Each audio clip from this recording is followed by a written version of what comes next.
Hi everybody, Adam the OT back again with some more simple, fun and effective OT games that are perfect for the home, the clinic or the classroom. As always, if you like these videos and want to stay updated, click subscribe. Do let me know if there's any videos you'd like to see and I'll happily do one for you. And this is one of those. So a lot of people are requesting a video to deal with dressing skills, specifically buttoning. It's a very good one because once you learn buttoning, you're almost there to independence in dressing for little ones. And you're going to get extra fine motor skill and bilateral practice every day just in your daily life getting dressed. Okay, so this is one of my favorites. So we're going to use my little buttoning family here. Super easy to make out of lollipop sticks or popsicle sticks. It's one of these things, there's loads of names for it depending where you come from in the world. Essentially, you can buy them individually or keep them from like little ice lollipops. And we'll show you how to use those. So there's a bunch of things we can use for buttoning. You can do games where you're dressing up teddy bears, starting off with large buttons. Usually you start to see the skill begin to develop, and we're buttoning with large buttons around 3 or 4 years old. By the time we get to 5 or 6 or 7, they should be relatively competent in everything. We can get practice from school uniforms. The smaller buttons up near the neck are the hardest because we can't see them, but they still are useful to practice as well, and I encourage them.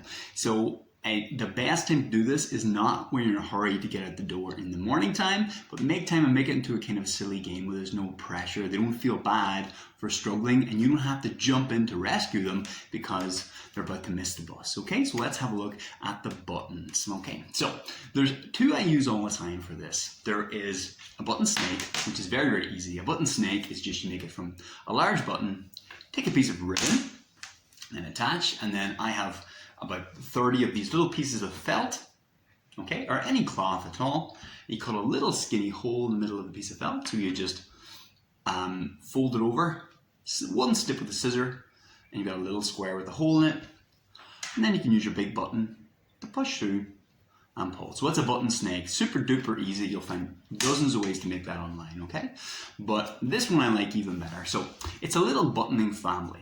And you can do this with paper or card. I like popsicle sticks, lollipop sticks, because they're firm. You can get a good grip on it. And it's going to teach this idea of pinch, push, and pull, which is how you teach buttoning. Failure free every time. Works every time.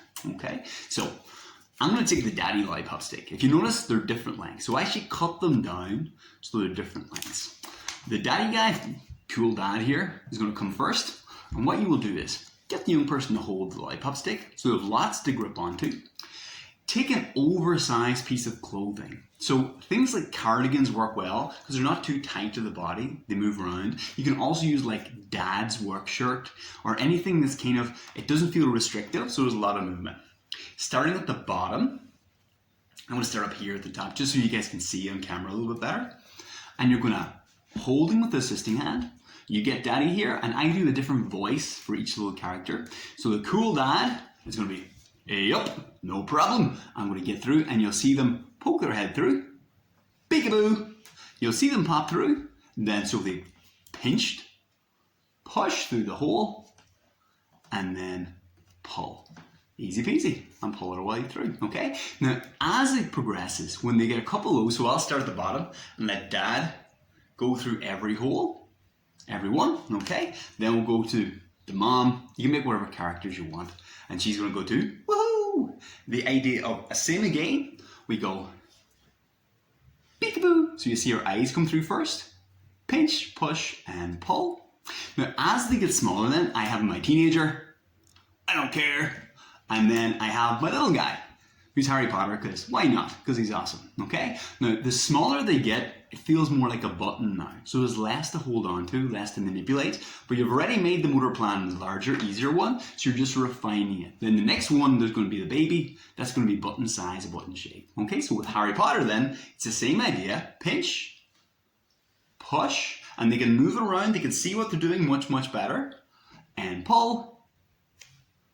And Harry jumps right through, okay? And that's it. Super duper easy, really, really effective way to teach buttoning in a silly, fun way. Like my rules I use all the time. It's fun, clear, and accessible. Fun, silly voices, little characters. It looks a bit fun. It's clear, they know exactly what they have to do. They get quite a few repetitions every time. And it's accessible. We start off with the easier version, end with the smaller, harder, more refined version. And that's it. Thank you so much, guys. So that's teaching buttoning. I need to think of a snappy name for this one. I just call it the Button Family.